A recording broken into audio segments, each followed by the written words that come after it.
Friends, welcome back. तो चलिए start करते हैं हम फिफ्थ पार्ट। हमारे टोटल जो 35 सेट हैं, इसमें पांचवा सीरीज आज हम स्टार्ट करते हैं। इससे पहले हम 4 पार्ट तक कर चुके हैं, जिसके पीडीएफ आपको टेलीग्राम में मिल जाएंगे। तो चलिए शुरू करते हैं। हाँ, एक चीज़ और मैं बता दूं, जो आपको पीडीएफ मिल रहे हैं टेलीग्राम में, वहाँ पर जो सही आंसर है उसको हाईलाइट किया गया है। ओके, येलो मार्कर से उसको हाईलाइट किया गया है, तो ये चीज़ का ध्यान रखिएगा। चलिए फर्स्ट क्वेश्चन देखते हैं।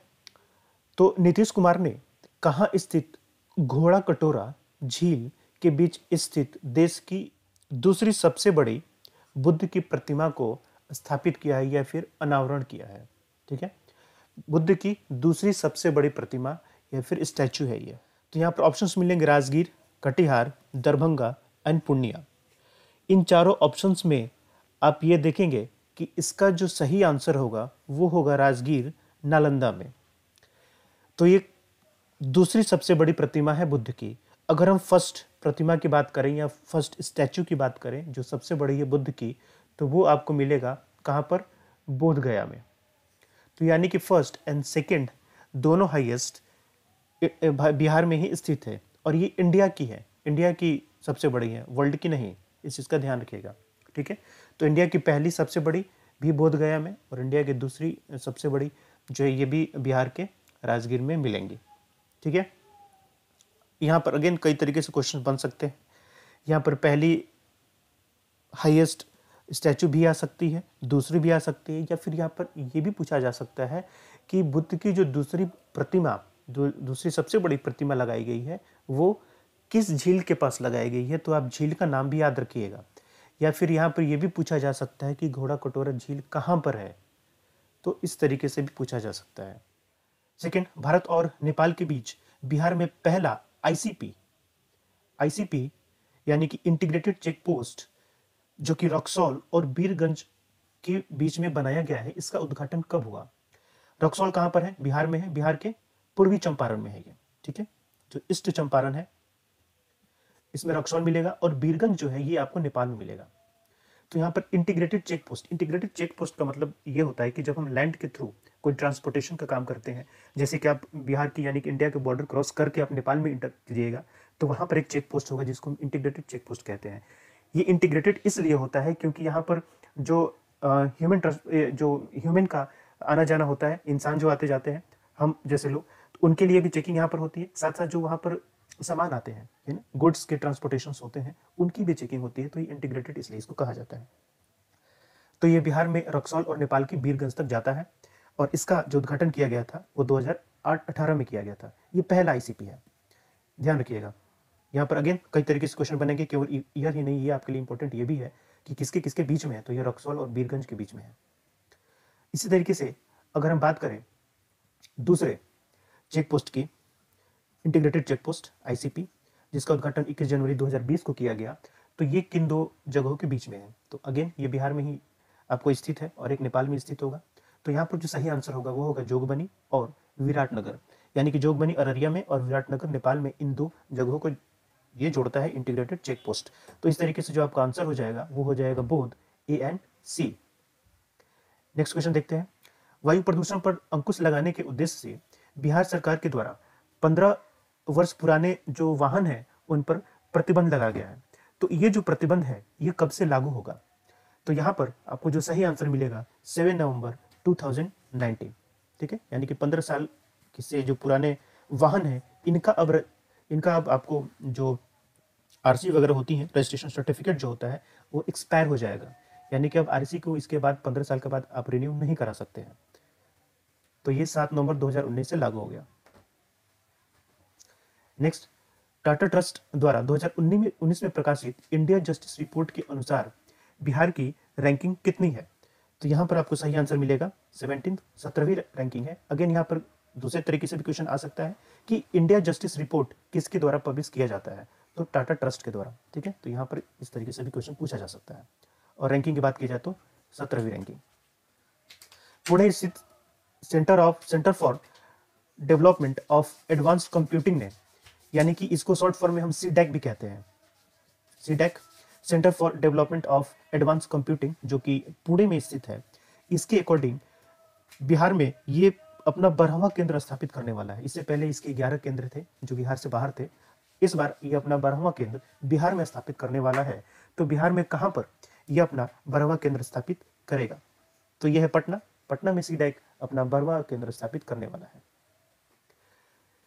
नेक्स्ट, उत्तर लद्दाख के गलवान घाटी क्षेत्र में वास्तविक नियंत्रण रेखा यानी कि LAC, line of actual control, जो कि इंडिया और चाइना के बीच में है, पर भारतीय और चीनी सैनिकों के बीच में जो झड़प हुई थी उसमें बिहार रेजिमेंट के कुछ सैनिक शहीद हो गए थे। तो यहाँ पर पूछा गया है कि वो कितने बिहार रेजिमेंट के सैनिक थे जो उस झड़प के दौरान शहीद हुए थे। तो ये तो काफ़ी टाइम तक न्यूज़ में रहा था, अभी भी ये न्यूज़ में है, तो इस तरीके से आपको याद होना चाहिए। तो यहाँ पर 12 सैनिक हैं जो बिहार रेजिमेंट के हैं जो शहीद हुए थे यहाँ बॉर्डर पर जो झड़प हुई थी। नेक्स्ट, सर्वेक्षण नहीं होगा, ये होगा स्वच्छता सर्वेक्षण 2020 के अनुसार 10 लाख से अधिक आबादी वाले शहरों में अंतिम पायदान पर बिहार का कौन सा शहर है? ठीक है, पटना, भोजपुर, बक्सर या कैमूर? सही आंसर होगा पटना, जो कि बिहार में सबसे निचले पायदान पर है और इसकी रैंकिंग है 47th रैंकिंग। यहां पर एक दूसरे तरीके से क्वेश्चन बन सकता है कि स्वच्छता सर्वेक्षण ये जो होता है ये कौन कराता है? तो मिनिस्ट्री ऑफ अर्बन, ठीक है, मिनिस्ट्री ऑफ अर्बन जो है ये सेंट्रल गवर्नमेंट की मिनिस्ट्री, वो ये स्वच्छता सर्वेक्षण कराती है। तो ध्यान रखिएगा कि 10 लाख से अधिक आबादी वाले शहरों की यहां पर बात हो रही है। प्रधानमंत्री नरेंद्र मोदी द्वारा फाइबर योजना का शुभारंभ किया गया। यह शुभारंभ कब किया गया? 21 सितंबर, 22 सितंबर, 20 सितंबर, 19 सितंबर। ठीक है, तो फाइबर योजना है जो कि आप देखेंगे फाइबर योजना के तहत हर पंचायत और जो गांव है वहां तक आपको फाइबर केबल यानी कि जो इंटरनेट की एक्सेस को क्या करेगा, सुगम बनाएगा, इंटरनेट एक्सेस किया जा सकता है। तो ये योजना प्रारंभ की गई है नरेंद्र मोदी द्वारा 21 सितंबर 2020 को। नेक्स्ट, भारत और किस देश में एक द्विपक्षीय सस्टेनेबल फाइनेंस फोरम की स्थापना के लिए सहमति की गई है? ठीक है, द्विपक्षीय सस्टेनेबल फाइनेंस फोरम, ये ब्रिटेन, USA, जापान और ऑस्ट्रेलिया। यहां पर सही आंसर जो मिलेगा ये होगा ब्रिटेन। इंडिया और ब्रिटेन के बीच में एक द्विपक्षीय मतलब बाइलेटरल, जब दो कंट्री के बीच में कोई एग्रीमेंट होता है या बातचीत होती है तो हम उसको द्विपक्षीय बाइलेटरल कहते हैं। सस्टेनेबल फाइनेंस फोरम की स्थापना की गई है। वह भारतीय संगठन जिसने कोविड-19 महामारी के काल में जलवायु परिवर्तन से निपटने के प्रयासों के लिए प्रतिष्ठित 2020 United Nations global climate action award जीता है। अवार्ड का नाम क्या है? United Nations global climate action award.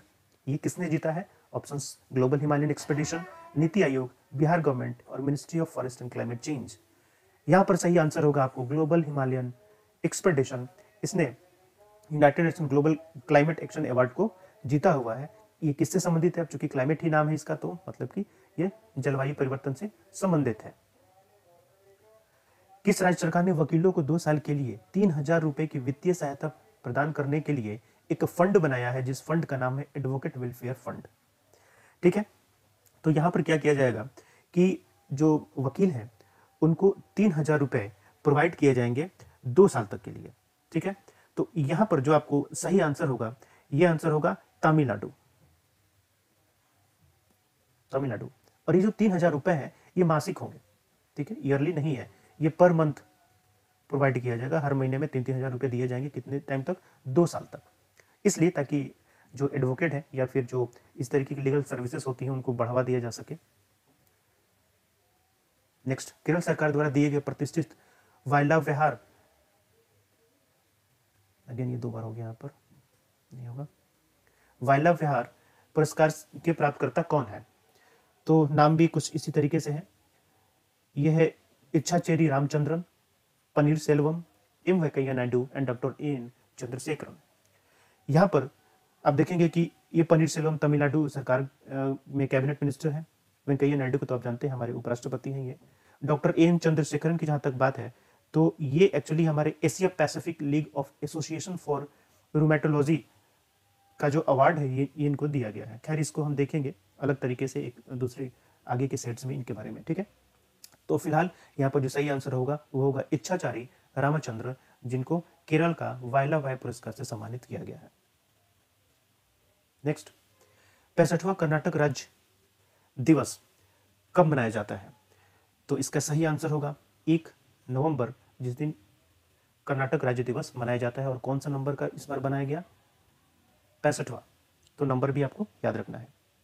Next, ISRO ने किस नाम से एक पृथ्वी अवलोकन उपग्रह, पृथ्वी अवलोकन उपग्रह का मतलब होता है, इंग्लिश बात करें तो अर्थ ऑब्जर्वेशन सैटेलाइट इसको कहते हैं। ठीक है, अर्थ ऑब्जर्वेशन सैटेलाइट इसको कहा जाता है, जो मेनली पिक्चर्स वगैरह यानी मैपिंग करने के लिए या फिर वीडियोस निकालने के लिए यूज किए जाते हैं।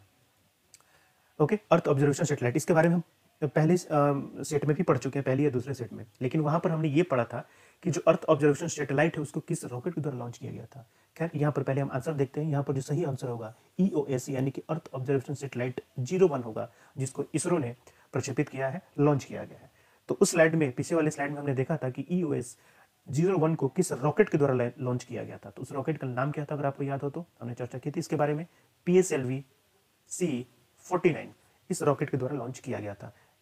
रॉकेट का नाम भी आपको याद होना चाहिए, ये पूछा जाता है। नेक्स्ट, उपराष्ट्रपति वेंकैया नायडू ने संयुक्त राष्ट्र के साथ साझेदारी में किस संस्थान द्वारा आयोजित परंपरा series 2020 national festival of music and dance कार्यक्रम, ठीक है, national festival of music and dance कार्यक्रम का उद्घाटन किया? ठीक है, किस संस्थान द्वारा आयोजित किया गया है ये कार्यक्रम, ये आपको बताना है। और इस कार्यक्रम का उद्घाटन वेंकैया नायडू ने किया है। तो किसके द्वारा? मिनिस्ट्री ऑफ कल्चर है, नाट्य तरंगिणी है, राष्ट्रीय संगीत अकादमी या नेशनल अकादमी ऑफ लिटरेचर।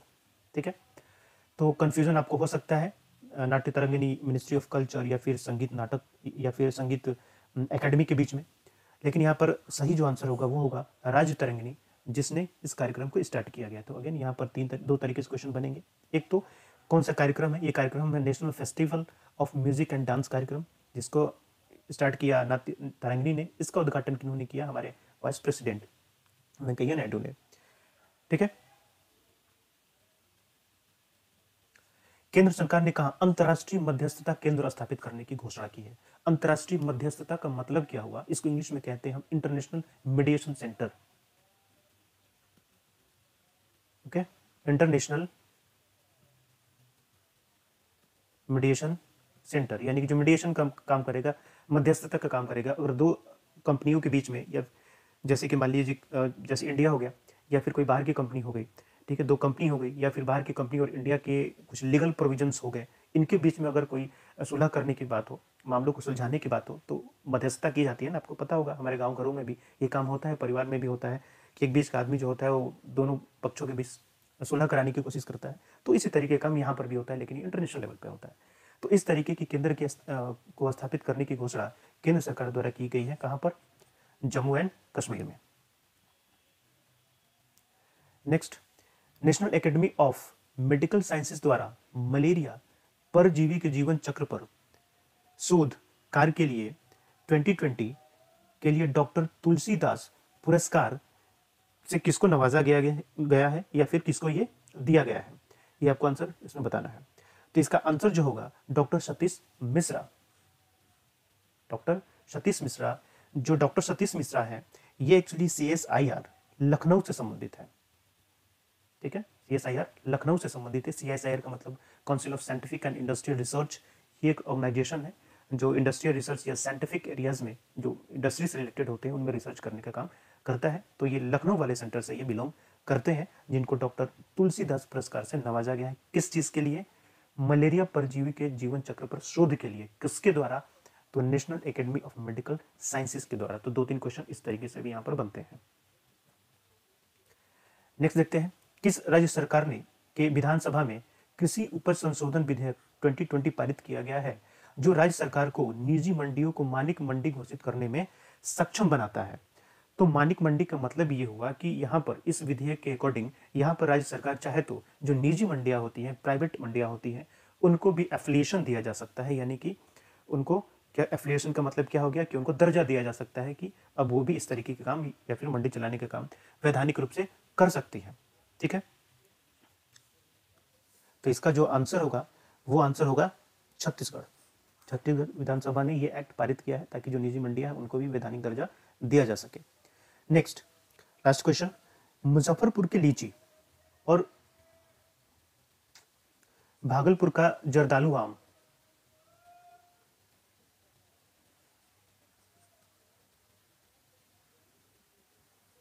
ठीक है। तो मुजफ्फरपुर की लीची आपको पीडीएफ जो मिलेगा वहां पर एडिटेड मिलेगा, वहां पर सही पे मिलेगा, जैसे यहाँ पर मिसिंग है वहां पर मिसिंग नहीं होगा, उसके लिए टेंशन नहीं लेना। तो भागलपुर की लीची और मुजफ्फरपुर की लीची और भागलपुर का जर्दालू आम कि लोगों को के उत्पाद को लोगों के घरों तक पहुंचाने के लिए किन दो डिपार्टमेंट्स में समझौता किया गया है, ठीक है। तो इसका आंसर होगा both A and B, India post and Bihar horticulture department, इन दोनों के बीच में ये समझौता हुआ है कि मुजफ्फरपुर की लीची और भागलपुर के जर्दालू आम को लोगों के घरों तक पहुंचाया जाएगा। अगेन यहाँ पर याद रखिएगा कि भागलपुर की लीची और मुजफ्फरपुर की लीची और भागलपुर का जो जर्दालू आम है, इन दोनों को जीआई टैग मिला हुआ है। पिछले वाला जो हमारा सेट था उसमें हमने जीआई टैग की बात की थी कि किस किस प्रोडक्ट्स को जीआई टैग बिहार में मिले हुए हैं, ठीक है। तो यहाँ पर ये दो हो गए आपको, बिहार के ये मुजफ्फरपुर की लीची, भागलपुर का जर्दालू आम, इसके अलावा जो मगही पान होता है इसको मिला हुआ है जीआई टैग, ठीक है। इसके बाद जो मखाना होता है इसको मिला हुआ जीआई टैग। इसके बाद जो हम सिलवा खाजा होता है, एक स्वीट है ये मिठाई, इसको मिला हुआ है। तो इन सब चीज़ों के बारे में हमने चर्चा की थी, ठीक है। फिर भागलपुर की सिल्क भी होती है, उसको भी जीआई टैग मिला हुआ है, ये सब आपको याद होगा। तो ये सब बहुत ही इंपॉर्टेंट क्वेश्चन हैं, ठीक है। ये पूछा जा सकता है कि इनमें से कौन से जीआई टैग को मिला हुआ है या फिर इनमें से कौन से जिनको जीआई टैग नहीं मिला हुआ है, इस तरीके से क्वेश्चन आ सकते हैं, ठीक है। तो चलिए ये सेट 5th था, कंप्लीट हुआ, 20 क्वेश्चन में देखा। अब नेक्स्ट सेट में हम मिलते हैं। Thank you and best of luck, पढ़ाई कीजिए जल्दी से।